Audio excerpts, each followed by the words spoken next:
On Dash News, we are interested in bringing to you the stories that matter concerning Africa, using African voices, and of course, from an African perspective. Welcome to the Prime Time, where we break down what has been happening across the African continent.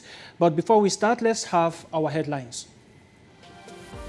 Coming up, parliamentary elections in Somalia have been delayed. Find out the reasons with our reporter, Sobiru Madina, in this edition of the Prime Time. Burkinabe forces launch a counter-terrorism offensive to weed out jihadists in some parts of the country. We shall bring to you the developments as the soldiers carry out their operations. In Angola, severe drought is giving way to famine and malnutrition. The World Food Programme fears that the situation may get worse. And later on the Prime Time, my guest, David Otto, will join me to unpack counter-terrorism and security challenges in Africa. He will be our guest on the second part of the Prime Time. Those are top stories, developments right ahead. Don't stay with us.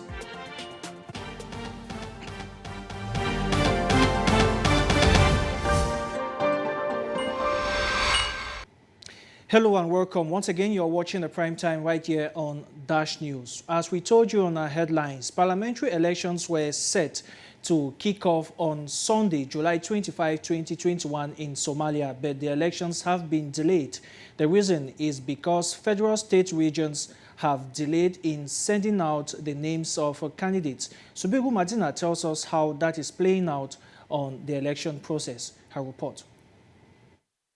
Somalia's indirect parliamentary and presidential elections were due to open on Sunday, with 4 days of voting for the upper house by state delegates. But the polls will be postponed as the federal state regions failed to submit the list of candidates on time and also did not form local committees to cast the ballots. Somalia for some time now has been plunged into an unprecedented constitutional crisis early this year, when President Mohamed Abdullahi Mohamed and the leaders of Somalia's 5 states were unable to agree on the terms of a vote before his term lapsed in February. After months of stalemate that at times turned violent, the political leaders finally agreed last month on a voting timetable. Successive leaders have promised a direct vote by political infighting, logistical problems, and the Al-Shabaab insurgency has prevented such an exercise. Somalia since 1969 has not held a direct one-person, one-vote election. However, the presidential poll is due to end on October 10. Tunisians have taken to the streets to celebrate the president's decision to sack the prime minister and dissolve the parliament. This follows what pundits have described as a catastrophic response to the COVID pandemic in the country, a situation which has had adverse impact on the country's economy. Details with Ponje. Angry protesters on the streets of Tunisia decrying the poor handling of the coronavirus pandemic, poor economic performance, and other grievances. They said they'd had enough of the country's biggest party in parliament, Ennahda, and demanded that the legislature be dissolved. President Kais Saied reacted favorably on Sunday as he sacked Prime Minister H.M. Mechichi and suspended parliament from functioning for a period of 1 month, a move which was largely criticized by Parliamentary Speaker Rached Ghannouchi, who's equally the leader of Ennahda party. He and his supporters called the move a coup, urging their supporters to take to the streets in opposition. Pro-Saied supporters, for their part, expressed their joy for the president's action by demonstrating massively on the streets. President Kais Saied joined them in the streets and encouraged them to keep their action republican. Tunisians now await a new prime minister and government to lead them out of the current national problems. In Mali, one of the suspects accused of attempting to kill the interim president, Assimi Goïta, has been declared dead. Authorities have not shed more light on how he died, but the man is suspected of being one of those who attempted to stab the president during the feast of Ramadan in the capital city, Bamako. Kingsley Nche has an update. As days go by, the mystery surrounding the assassination attempt of President Assimi Goïta gets broader. Last week, It was announced by Malian authorities that the man behind the attempt had come over and regained consciousness. He was then under investigation in a bid to find out the reasons of his act. It was also reported that he had been under the influence of drugs. However, on Sunday, July 25th, the Malian authorities announced that the man had died in the hospital where he had been detained for surveillance. The causes of this death remain unknown save for the medical reports which say his health condition had considerably gone bad, leading to his demise on Sunday. The identity of the man has not been revealed since his arrest. It is only known that he was young and had worn a white shirt and a pair of jeans on the day of his apprehension. He had been the object of an investigation for attempted murder and threat to state security. On to the second of our lead stories. Burkinabe forces have launched an anti-jihadist offensive in the localities of Majouari and Palma. This follows jihadist attacks by unknown gunmen in the area. Our reporter Subiru Madina now takes the pulse of operations on the field in this report. The eastern region of Burkina Faso since July 20, 2021 has been experiencing insecurity in Kopienga province after armed groups had held hostage the residents and prevented movement from the population. According to inhabitants in Mojeki and Pama, there are long exchange of gunshots in these sites occupied by armed terrorist groups. Security forces confined to the press that it succeeded to neutralize several terrorists and destroyed over 30 motorcycles with numerous war ammunition in possession of the terrorist group. 3 persons have been reported kidnapped on Sunday 25, 2021 in Majouari region. However, the Burkina-based security forces are on guard, though according to local residents, roads are still blocked and access is limited. That was Primera Agbo with that report. And now we are taking this report by Subiru Madina, who tells us how kidnappers in Nigeria have released about 28 students who were picked up from the Bethel Baptist High School in Kaduna State. However, about 80 more students are still in the hands of the kidnappers, a situation which is getting some of the parents increasingly worried. Her report.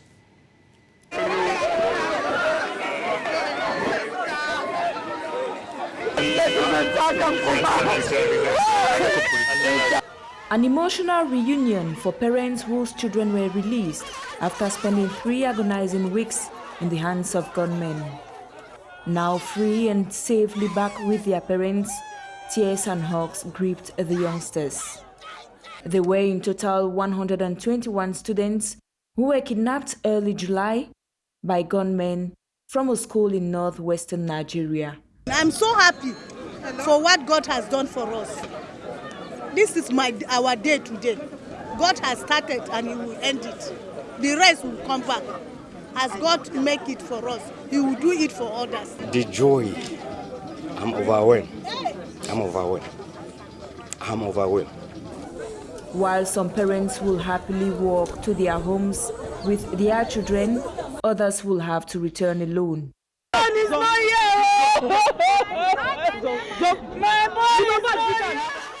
Over 80 students are still in captivity as some parents wonder if their children will ever be released. 5 of them had escaped on July 21, but only 2 were found by the police and 3 others made their way to school. Since December 2020, about 1,000 students and pupils have been abducted across Nigeria, and authorities in Kaduna State had ordered the closure of around 15 schools in the area following numerous kidnappings. From one disturbing situation to the next, a negotiator has been kidnapped by abductors as he was sent to follow up negotiations for the release of about 136 students kidnapped from an Islamic school in northern Nigeria. As Primera Agbo tells us, it is one of the disturbing incidences which has been recurrent in that part of the country. Her report. The increasing rate of kidnapping in the northern region of Nigeria has become alarming as hostage for ransom has become a full-blown business. It's over 2 months after the abduction of 136 students from an Islamic school in the region, where a demand of 30 million naira ransom was demanded. Upon delivery of the ransom, a 60-year-old man from the community was held hostage by kidnappers who stated that the ransom brought was incomplete. A total of 1,000 abduction cases have been carried out for ransom in universities since December. The Nigerian government, with President Muhammadu Buhari, have declined any form of ransom payment, ordering security forces to go in search for the students. Parents in tears, as they have nothing else left, but all they desire is to see the return of their children. If you are just joining us, you're watching the prime time right here on Dash News, the voice of Africa. The Ugandan government has come under stern criticisms after it coughed out 25 million euros to purchase vehicles for lawmakers. Critics say that such money could have been used to tackle the COVID-19 pandemic, which has deeply affected the country's economy. Ponje tells us more. Uganda is in a full-scale war against the COVID-19 pandemic. But amid this, government says it's important to provide new vehicles for each of the country's 529 members of parliament. All the lawmakers got 48,000 euros each for this purpose. But since government disbursed these funds, the news hasn't gone down well among citizens and rights groups.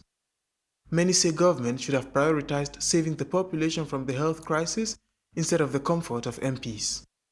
They argue that these funds, which totally amount to 25 million euros, should have been used to acquire vaccines and equip health facilities.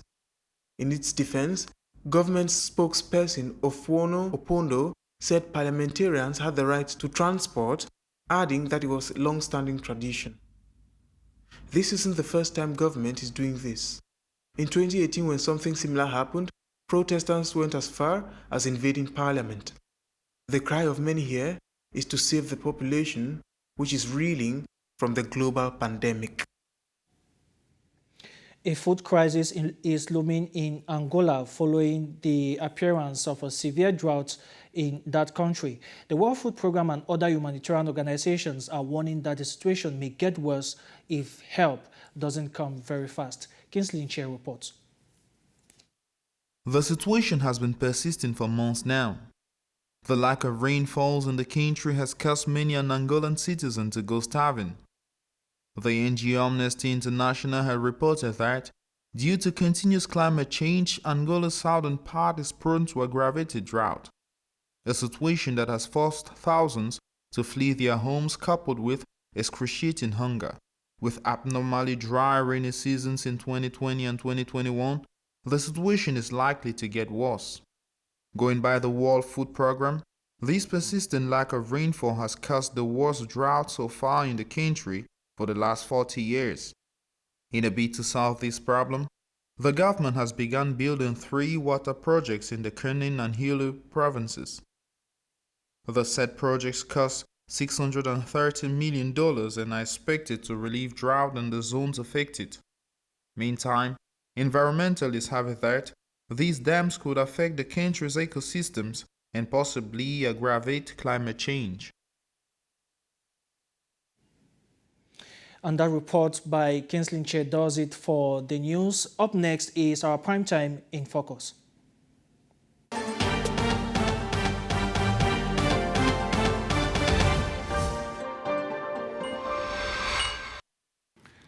Africa is rocked by several security challenges, exhibiting in various forms terrorism, secession, insurgency, kidnapping, as well as banditry, with many parts of the continent affected by these vices. The COVID-19 pandemic has weighed in on various governments' efforts to tackle these security challenges at a time when governments are looking for solutions to the prevailing security problems on the continent. My guest will unpack the complexities surrounding counter-terrorism response and security challenges across the African continent. He is none other than Mr. David Otto. David Otto is an international defense and security analyst. He is specialized in counter-terrorism and organized crimes operations.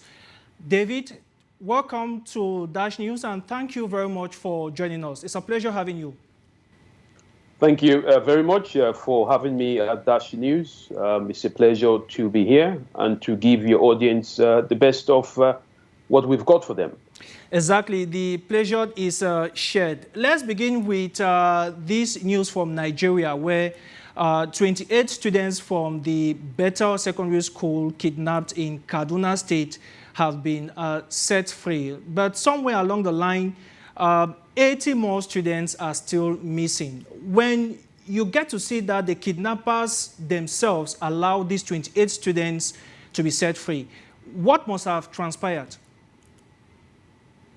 Now, the issues within Nigeria, as you rightly said, these kidnappings have been taking place in the western region, which is principally around areas known as Zamfara State, Kaduna State, Niger State. So I think what has been going on is that, kidnappings have been happening randomly, but also rampantly. And we've described this as mass kidnapping. Now, you're just talking about one case here, which is the students from this Christian school. But, why have they been released? I think I describe this as, paying for ransom, and then you get your victims released, because the kidnappers have made it very clear, and not just in this instance, but in many other instances, that, they would need ransoms to be paid. And people that have money have decided to pay ransoms, and their loved ones have been released. The rest of those who are still in the custody of these kidnappers are unfortunately perhaps the ones that have not been able to afford the ransom demands that the bandits have made. This is a very pertinent issue, and the Nigerian government has been suffering from this mass kidnapping since the first happened in 2014, when more than 200 Chibok girls were captured and taken hostage by Boko Haram.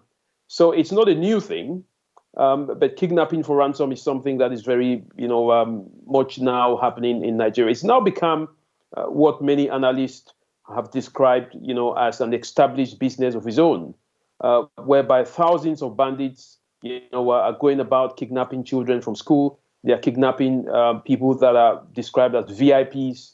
They kidnap government officials, and they then ask for ransom. So I think, the difficulty here for the state is how to stop something that has been very successful, so to speak.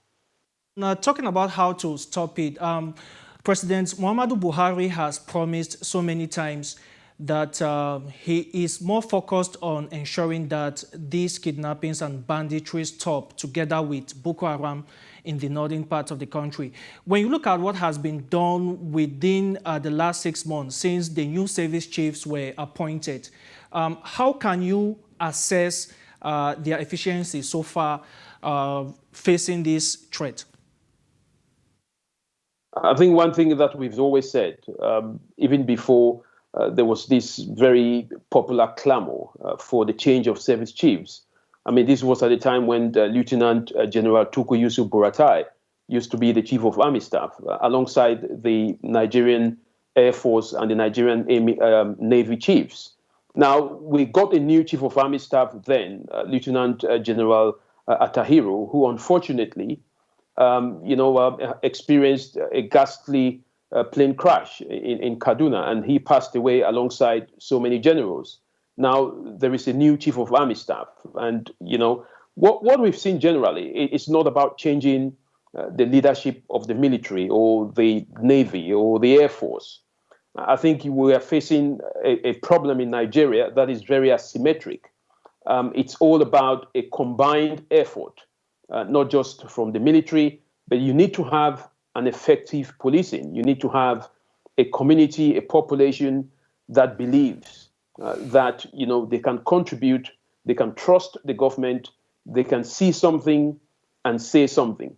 But the current atmosphere in Nigeria is one in which the entire 6 geopolitical zones is faced with insecurity. Look at the northeast. You've got Boko Haram and the Islamic State of West Africa province operating within that region. In the northwestern part, you have bandits and so-called kidnappers that are operating, as you've mentioned in your previous question. In the center part, which is known as the middle belt of the country, you have these militias that are operating, calling themselves herdsmen, and clashing with farmers who are refusing them to occupy their farmlands. In the southern part of the country, you've got a secessionist movement known as IPOB, which is the independent people of Biafra movement.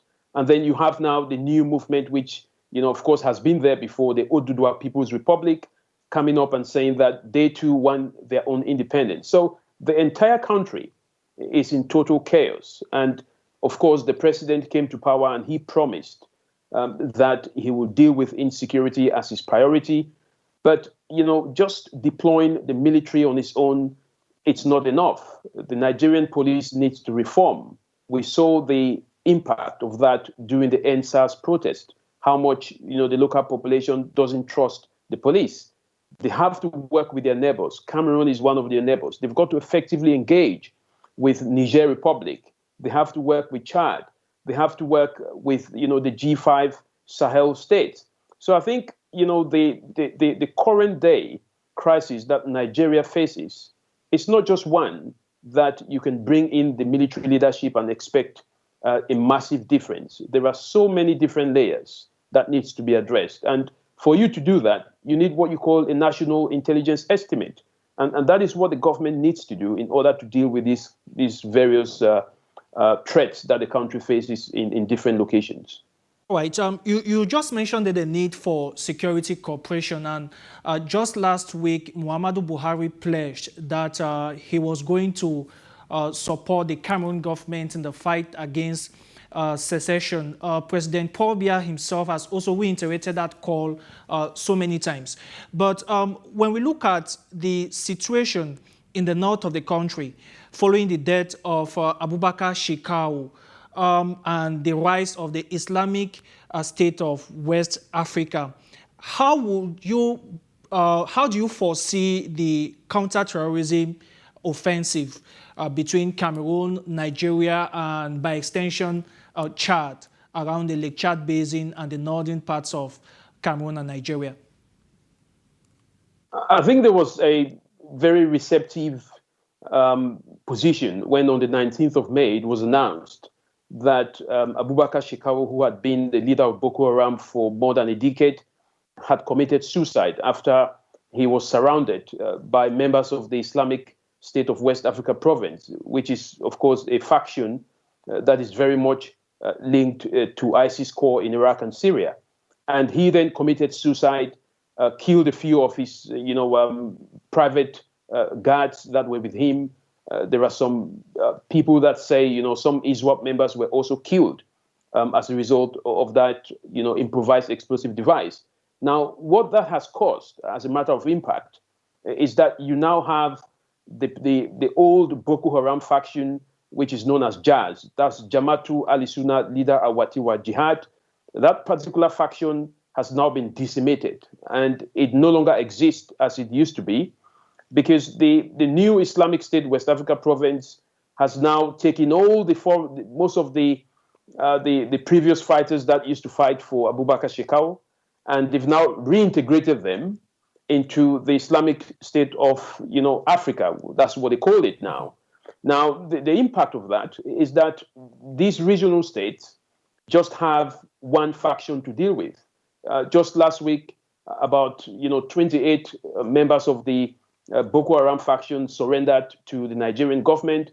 About 58 of them also surrendered to the Cameroon government in Fotokol. And, we've seen these groups even carrying out attacks. I mean, about 9 Cameroon soldiers were killed just recently in the borders sharing between Nigeria and Cameroon in a location known as Mora. And so what that tells us is that regional collaboration and coordination is very important. Of course, somebody is going to say you've got the multinational joint task force, which comprises Cameroon, Nigeria, Niger Republic, Chad, but also part of Benin. But that hasn't been very effective, So I think there's still much that needs to be done. Now, looking at the setup that you have described about the Islamic State of West Africa. What explains this change of targets from civilian to military targets? We have seen over the past few weeks they have been hitting on Nigerian and Cameroonian forces just around the Lake Chad Basin. I think that's a very strategic and operational question. Now, one of the reasons why the Islamic State of West Africa province is now hitting is going more for military targets and not civilian targets is because, first of all, it is trying to, preach this narrative that its enemy is not the local population, that the enemy is the Nigerian military, is the Cameroon military, is the Chadian military, is the Niger Republic military, and even the American military. I mean, they just published a recent video which they showed all these military forces and then called them kafir, which is saying that, they are the enemy, they are the sinners, they are the outcast. So what they are doing is that they are trying to win the hearts and minds of the local population. You've got to understand that terrorism itself is a people-centric activity. It means that without people, you don't have fighters. Without people, you don't have information. Without people, you don't have, logistics. You can't, get any some kind of survival mechanism going on. So these groups now are becoming very clever. They're trying to lure people to make them believe that, listen, you are not the enemy. You can join us, but the enemy is the Nigerian army. The enemy is the Cameroon army. It's a very known tactic that the Islamic State has used in previous areas. They've used that in Iraq. They've used that in Syria. So we've seen that. So it shouldn't be surprising, but people should not be fooled by that. These groups will still target local population as long as people do not adhere to their extremism, to the Salafi jihadist Wahhabism ideology. They will target them. So I think what the governments need to do is to also make sure that their counter-narrative is as powerful, but to ensure that people that are vulnerable do not join these groups based on the fact that, listen, the government cannot protect us. If these groups can give us protection, then let's join them. So these governments have to be really careful with that. Let's move away from Cameroon and Nigeria. Let's extend across the continent. The UN Security Council, in a recent report, said that the more pressure on these groups is being lessened, it is more riskier for them to extend their operations to new spheres of influence. And the report stated that Africa is fast becoming a safe haven for jihadist activities. How concerned should African countries be when you get reports like that? I think this is not a new report. In 2016, I wrote a powerful report regarding the displacement effect, especially when ISIS, showed its head between the borders of Iraq and Syria in Raqqa and Mosul. One of the things which, I said at the time was that if you defeat the Islamic State in that location and you do not employ the same help and the same strategy that you've used to displace them, they will end up going to Africa because that's where the weakest link is going to be. Unfortunately, that is what is happening. The African Union in 2018 had reported that about 5,000 foreign fighters who left or who were running away from the bombardment of the Islamic State in Iraq and Syria were moving towards the Sahel, and they've reached onto Nigeria, and perhaps they might be located in some northern part of Cameroon. So this is not a new thing. The UN is barely saying what has been said before, but of course, it's the UN. So everybody thinks it's quite new, but it's not. I think Africa has already been targeted by these groups. Now, the Islamic State has, what you call wilayats, that's provinces, in almost every part of the African continent. If you look at, the central part of Africa, Cameroon is there, Nigeria is there, which is, of course, part of the western part as well. Look at the Sahel in Mali and Burkina Faso, in Niger Republic, where you have what you call the Liptako-Goma Triangle. You've got both ISIS and Al-Qaeda factions operating within that region. If you go to North Africa, you've got Al-Qaeda there. You've got the Islamic State there, operating in Libya, operating in Algeria. what you call the Islamic Al-Qaeda in the Islamic Maghreb?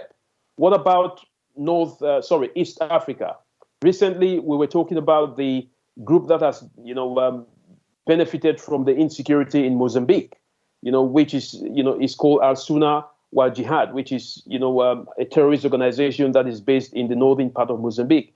So truly, we've seen an expansion of the Islamic State and Al-Qaeda going towards Africa. And this only happened because, of the way that the U.S. coalition defeated them from Iraq and Syria. But they did not make sure that these groups did not have the ability to cross towards the African continent. This was supposed to be the role that the African Union should have played. They should have made sure that all these foreign fighters who were living from the Middle East, from Iraq and Syria, did not make their way back to Africa. But that's what we have now, and we're seeing an increase. So it's not new at all what the UN is saying.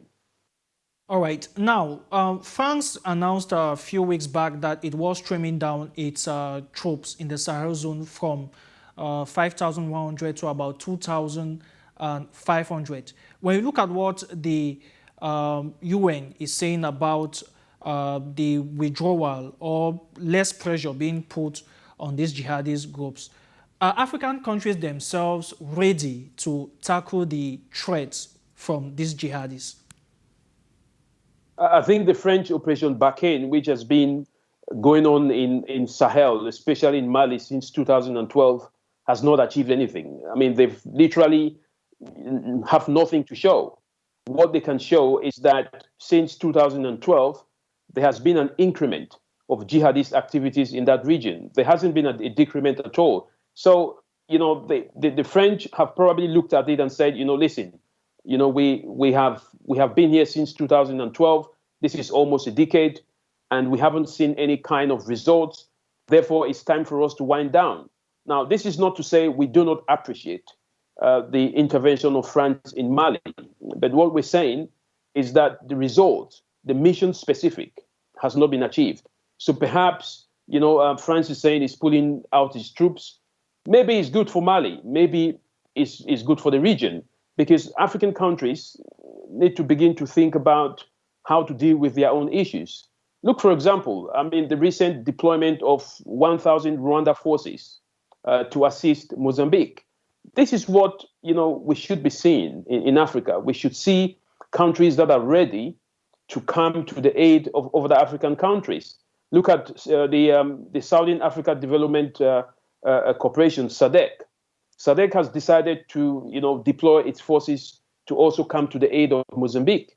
So we've got to see a lot of African countries coming forward and saying, we want to help our brothers. We want to make sure that, they get the best out of, their counterinsurgency project. Because if not, we would only see a situation where the security of the African continent will be mortgaged to European states. And that itself, puts a lot of pressure on the leaders of Africa, especially when they know that in any event where they do not respect some of the demands of the European states, their security is going to be at stake. So you're correct. I think African countries coming back on the table to help their African brothers when they're in problems, to fight against jihadists, to fight against insurgency, it's the right way to go about it. Now, away from the foot soldiers on the ground and the war machinery, we have observed that the recent security threats in Africa is taking a digital dimension. Last week, the whole world was shocked by the use of the Israeli spyware known as Pegasus. How ready should African countries be for such digital attacks? And how necessary is it for African countries themselves to also put in place the use of technology in their counter-terrorism operations? Every country has to enjoy some sovereignty. And if you want to enjoy some level of sovereignty, you have to have the capacity. You have to have the strategy to defend against cyber warfare. You have to have the capacity to defend against conventional warfare. Now, the age of conventional warfare is gone.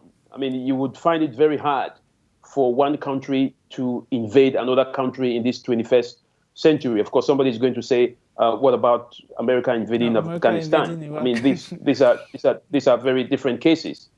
Conventional warfare is no longer, en vogue. It's people don't want to attack other countries because everybody now has a way of defending themselves.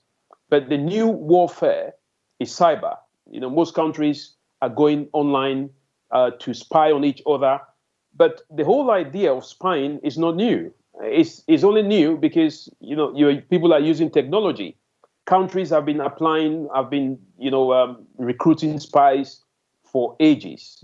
They have been spying on each other, and the reason is very clear. I mean, if you're a country and you don't have spies, then you are at the back of the queue in terms of security. It is required. You need to know what your neighbors are doing. You need to know what your competitors are doing. You need to know, what your adversaries are up to. This is a normal requirement because information is the only way that you can be able to have your plan. You cannot develop a national intelligence estimate if you don't have information. So countries will do whatever it takes to have information. So this Pegasus spyware, which people are talking about, is just one of many. I mean, there are so many countries that have their spywares. I mean, each country should have one. Each country should have the capacity to be able to develop one. So it's not something that I'm going to frown at. What I think, it's not good to do is to spy on ordinary citizens, is to spy on politicians and, use that against elections, which then, destroys the democratic system. But when it comes to internal and external threats that, can destroy the national stability of a country, I think, there is nothing wrong in countries employing spywares. But it is the abuse of that that, one should be concerned more about. Okay, this last question. Last week also in Africa, we saw in Mali an attempted attack on the interim president Assimi Goïta. Also in Madagascar, the government announced that it has arrested some French mercenaries who attempted to stage a coup. Now, as an expert in organized crimes, how will you analyze these two incidents? I think it's not just two incidents. I mean, there are so many incidents that Africa has lost leaders as a result of either coup d'etats or assassinations or attempted assassinations, as the case has been in Mali. Now, you've got to understand that being a president means that no matter how good you are, you have enemies. And the first thing is to be able to develop your personal protection measures, to ensure that you don't have any loopholes. This is something which a lot of African countries, unfortunately, have given their security to foreign countries, to look after their security. And, where there is a disagreement in the economic or political sector, then there is a likelihood that those same people that you've given your security today will come after you tomorrow. The case of the Malian president, I saw that. I mean, interim president, I have to be precise about that. That's Assimi Goïta, who is a colonel who took, who was the head of the junta during the coup, which led to the ousting of Abubakar Keïta. So I think what is important is to look at the lapses that occurred in that mosque in Bamako. You could see that there was a lot of presence of security there in the mosque, but I don't think they were looking. I think you had all these men carrying weapons, but they had no strategy. They did not understand that there was a weak point that somebody could easily exploit. Now, what saved the president was not his security details. What saved him was the fact that the person who attacked him in the first place didn't know what he was doing. He was kind of an amateur. If he was a professional, then we'll be talking about another assassination. So, protecting leaders in Africa is very key, but it can only be done by African leaders themselves because, being a president, no matter whether you're president of the Vatican, you will have enemies, and you'd have people that, with the slightest opportunity, they will take you out of the game.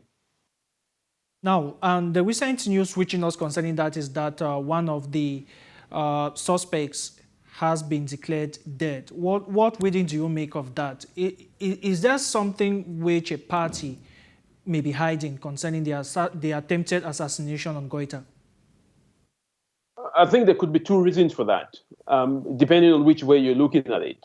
I mean, he could have died because the security services were too angry that, they had missed him and he had attempted to kill the president, that, they decided to take matters into their hands. It could also be that he knows too much and somebody has decided that, he can no longer speak more than what he has already spoken. So this is something which you have to really go into details to understand why this particular individual has been killed.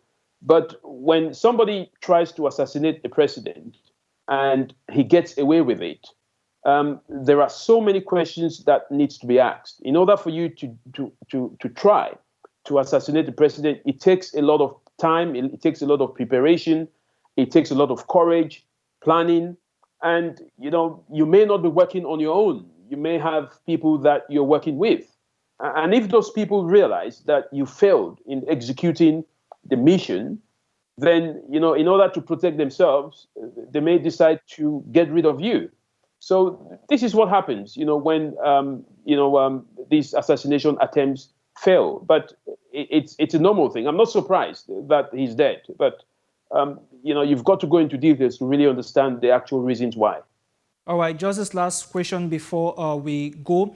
We have seen African countries putting so much attention on the fight against COVID-19. And within the same period, we are witnessing an increasing spate of violence and insecurity exhibited in various forms. What should African countries do from now here on? I think the first thing to do is to realize how to deal with disasters, how to deal with pandemics. COVID-19 has exposed each and every country in the world that you can never be so prepared, when it comes to these kind of pandemics. But it is worse in Africa because most African countries have a very weak health system. They have a very weak disaster management or pandemic management system. Now, this is not to say that Africa has been affected much more than many countries. The prediction initially was that, people would be, falling off the streets, in Africa as a result of COVID-19. But what people fail to understand is that, the immune systems of Africans are very different. Now, this is not to say that Africans are immune to COVID-19, but it is to say that each virus has a way that it operates in each environment. And perhaps the African environment, because of the heat, because, the people are used to a certain kind of lifestyle, means that, they are not as affected, for the first or second or third variants as many of the Western countries have been. I think the lesson that needs to be learned in Africa is that, when it comes to pandemics, each country would decide to fight on its own. But if you have a system where, for example, more than 75% of the population is a young population, what would happen is, because of the impact of COVID-19 on the older population, you wouldn't really see the impact that COVID-19 has in Africa as much as it did in other countries.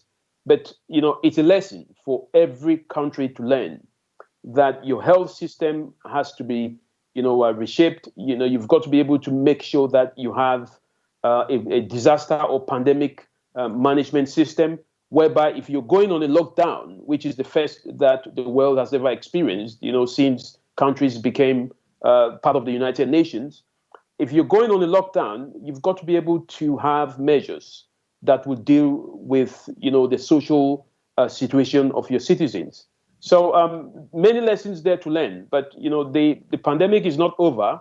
I think, what African countries should now be looking at is to develop their own vaccinations. I don't see any reason why Africans should be relying on Western countries to provide them with vaccines. when indeed, vaccines work also according to the environment, according to the DNA of the people that are taking it. So Africans should come up with, their own solution, not always wait for the West, to give them cap in hand. Thank you very much, David Otto. It was a massive pleasure having you on Primetime right here on Dash News. Thank you so much. And of course, we shall have you some other time. It's a big pleasure having you. That was David Otto. He is an international defense and security analyst. He is specialized in counter-terrorism as well as organized crime operations. And that was it with our guest and the News in Focus for tonight. Thank you very much.